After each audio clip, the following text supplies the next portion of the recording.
André, nous sommes au Cydisque et évidemment il y a plein de souvenirs qui sont là et vous en avez un certain nombre puisque vous avez travaillé chez Vogue tôt, vous avez même fréquenté le golf Drouot très très tôt et vous avez des anecdotes assez importantes. Alors on pourrait commencer déjà par ce que vous faisiez chez Vogue. Alors quand j'ai débuté chez Vogue, j'avais un beau-frère, un excellent batteur, un grand batteur qui était le batteur de Ciné Béchette. Et je suis allé au flanc chercher du boulot. On m'a engagé et j'ai travaillé avec un charmant garçon qui s'appelle André Bernot.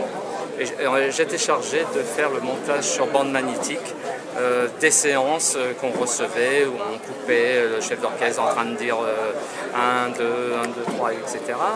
Est arrivé un jour dans notre petit studio au 2e étage, 54 rue d'Hauteville, je me souviens, un groupe de personnes et avec 2 jeunes musiciens, notamment un qui était assez grand, blond, beau mec, et il avait un magnifique œil au beurre noir déjà, ça je m'en souviens, un sacré cocard.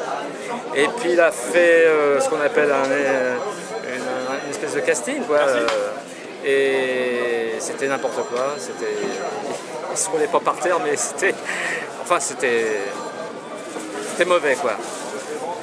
Bon, bah, Jacques Volson, le directeur de l'époque, qui était directeur artistique de Vogue, lui a dit bah, écoute, tu m'intéresses, je crois qu'on pourra faire quelque chose ensemble. Et bah, ça a changé la vie de ce gamin, puisque ce gamin c'était Johnny Hallyday. Voilà, j'étais là, je l'ai vu signer.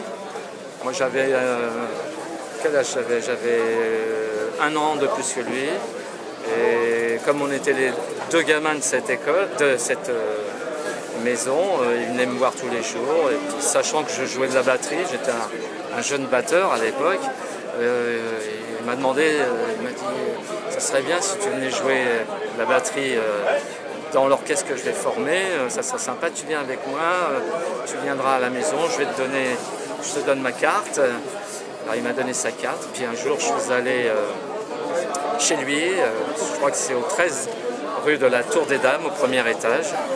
Et puis lorsque il a ouvert la porte, il y avait une odeur dégueulasse de poisson frit. Ajouté à ça l'odeur du chat, la pisse du chat, c'était infect.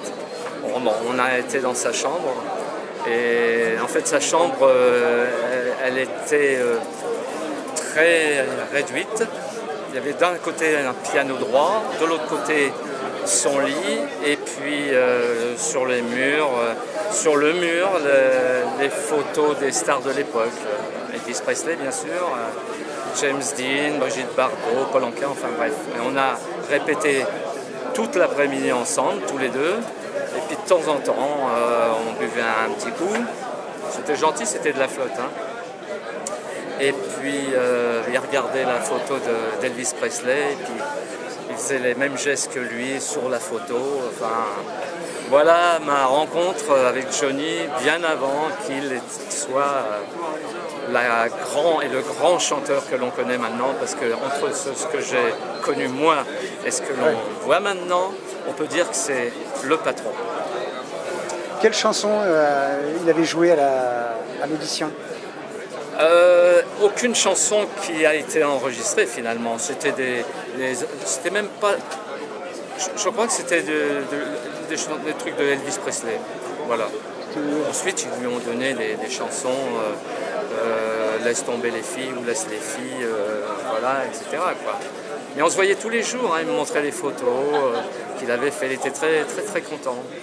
Et bah, ça faisait plaisir, quoi. Mais j'avoue que moi, personnellement, je n'aimais pas ce qu'il faisait. Si je me suis mis dans le rock, c'est uniquement pour les filles. Moi, c'était le jazz. J'ai toujours préféré le jazz de toute façon.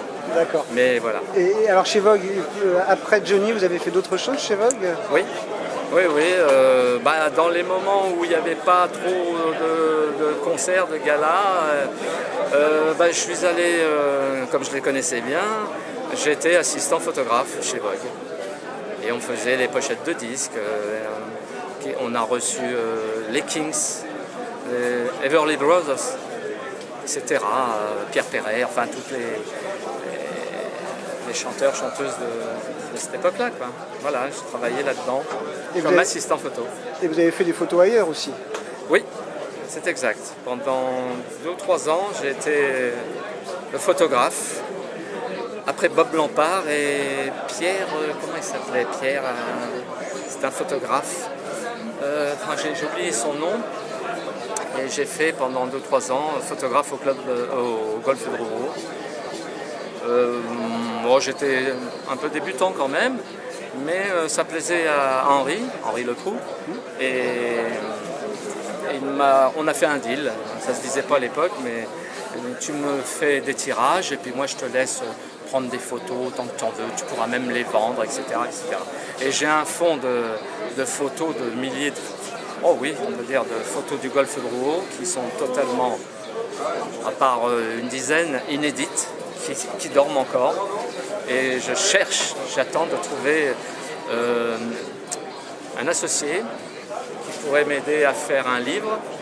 Mais ce que je veux, c'est un homme ou une femme honnête. Hein. Elles sont restées en stand-by, mes photos, pendant 50 ans. Elles pourront rester au-delà. Hein. C'est pas ce qui m'intéresse. Ce que je veux, c'est qu'il y ait au moins une trace. Voilà.